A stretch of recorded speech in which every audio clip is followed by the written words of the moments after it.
And here is a brief rundown on some of our national and international stories for this Monday morning. A reminder, of course, that we have more stories than we can possibly fit into a 3 to 5 minute video. If you'd like more news, become a subscriber at radiofreespeech.com, and you can get 30 to 40 minutes audio form delivered right to your inbox every morning at 5 a.m., which means you can download it onto your iPad or iPod or your MP3 player and listen to it on your way to work. Once again, that's radiofreespeech.com. So Donald Trump went to Saudi Arabia over the weekend, and he spoke to the leaders of 55 Muslim nations, and he accused Iran of training terrorist groups, something which Hamas immediately decried. He also urged the Muslim leaders to fight the radicalization themselves. He also got some blowback from people for making Saudi Arabia his first trip abroad because of the 9/11 connections with Saudi Arabia still linger. Remember of those 19 hijackers? How many of them were from Saudi Arabia? It was at least, 15 of them, right? There are also the financial connections, et cetera, something to keep in mind. The internal rule book on Facebook, the guides that they use for what's acceptable to put on sex, terrorism, violence, those kind of things, some of that actual rule book has now made its hands into the Guardian newspaper, and they publish some of those rules. Basically, one of the biggest problems is Facebook is being forced to become the world's de facto censor. They have to decide what they're going to allow people to say or post or see. And oftentimes they have less than 10 seconds to make a decision.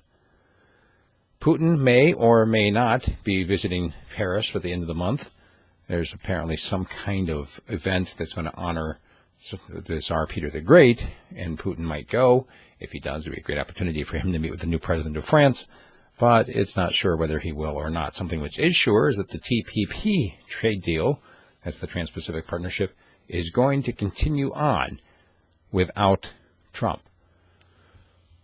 A South African hunter was crushed to death by an elephant.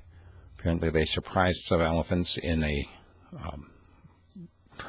let's just say that the elephants that were there were engaging in activity that normally happens behind closed doors for elephants, and he nearly got trampled. A female elephant came around, picked him up with her trunk. Somebody else shot the elephant. The elephant fell right down on top of him, crushing him. An Alabama doctor died while trying to climb Mount Everest over the weekend. And other disturbing news from Mount Everest, the famous Hillary Step, it's one of those rock formations right near the top, has crumbled. I don't know if it's a victim to just simple weatherization in time or if it was part of the earthquake that happened in 2015. However, mountaineers coming down have confirmed that it is gone. Erdogan has been elected the Turkish leading party leader. So he's been elected the leader of the leading party, which not entirely surprising as the law was just changed, allowing him to do so. Also, students walked out of the commencement speech at Notre Dame being given by Mike Pence, the vice president. Some more Russia election connection news, FBI comments. Basically, we're getting into an awful lot of he said, she said, because the documents have been released to the public, have been highly redacted. Also, Egypt has referred 48 people to the military court, and because of their role in the church bombings that happened last month.